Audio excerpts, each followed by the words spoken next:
পররাষ্ট্র উপদেষ্টা জাহাঙ্গীর আলম চৌধুরী হামলার সাথে জড়িতদের ধরিয়ে দেওয়ার জন্য 50 লাখ টাকা পুরস্কারের ঘোষণা দিয়েছেন। ওসমান হাদির গুলিবিদ্ধের সাথে যারা জড়িত তাদের ধরে দিতে পারলে 50 লক্ষ টাকা পুরস্কার ঘোষণা করেছে।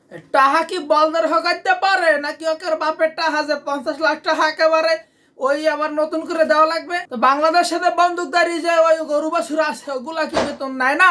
আমার বাপের টাকার ট্যাক্স দিয়ে মাসে কত 1,000 কোটি টাকা করে বেতন দেওয়া হয়, ওই টাকা কি গরুর হকাইতে পারে? আহারে কি কোন? আর আসল কথা তো আন পর্যন্ত কই নাই। ওই যে 50 লাখ টাকার অফার দিয়েছিল বুঝতে নেই দিয়েছিল যে ওই আসামিরে কেউ ধরতেও পারবে না আর 50 লাখ টাকা দেওয়াও লাগবে না, বা মোরাও বুঝতে পারছি এখন। আসল কথা করার জন্য একটা অনুমতি চাইতেছি, অনুমতি দেওয়া হলো। অনুমতি পাইছি, ধন্যবাদ। আসল কথা কইতে চাই এখন, হাদির 8 মাসের একটা বাচ্চা আছে, আবার হাদির স্ত্রী আছে।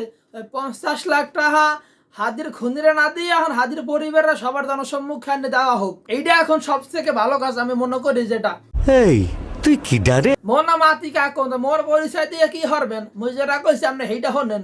ঠিক বলেছিস।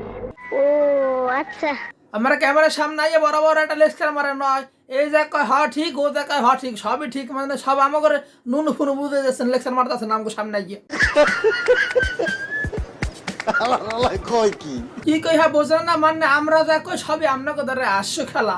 মানে এই জন্য তো প্রধান নির্বাচন কমিশনার কইতাছে যে হাদির হত্যা নাকি এটা একটা বিচ্ছিন্ন ঘটনা। ওসমান হাদি হত্যা চেষ্টাকে বিচ্ছিন্ন ঘটনা বলে মন্তব্য করেছেন প্রধান নির্বাচন কমিশনার। বলেন, আইনশৃঙ্খলা অবনতি হলো কোথায়?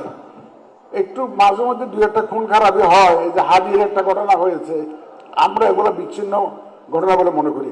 এরকম তো অনেক আগে হয়েছে, ঘটনা তো অনেক আছে। कौन है ये लोग कहां से आते हैं? মানে এই দিনে দিন না দিন কিন্তু সামনে আরো আইবে, সব কিন্তু সত্য উন্মোচন হইবে। আমরা আল্লাহর রাস্তায় একটু সত্যের পথে থাকেন, 10 তারিখ কেমন সুন্দর করা যায় এই দিকটা দেখেন।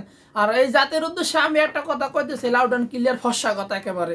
যদি আমরা এখনো না থাকি তাহলে আমগো হারাইতে হবে এরকম আরো অনেক হাদি। যদি আমরা এখনো না থাকি তাহলে আমগো হারাইতে হবে এরকম আরো অনেক হাদি।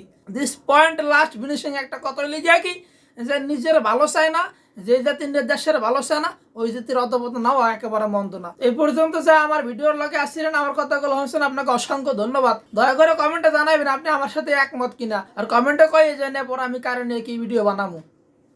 সালামু আলাইকুম। এই যে আমরা মানুষ সৃষ্টির শ্রেষ্ঠ জীব, আবার এই মানুষগুলাই সৃষ্টির শ্রেষ্ঠ বেঈমান।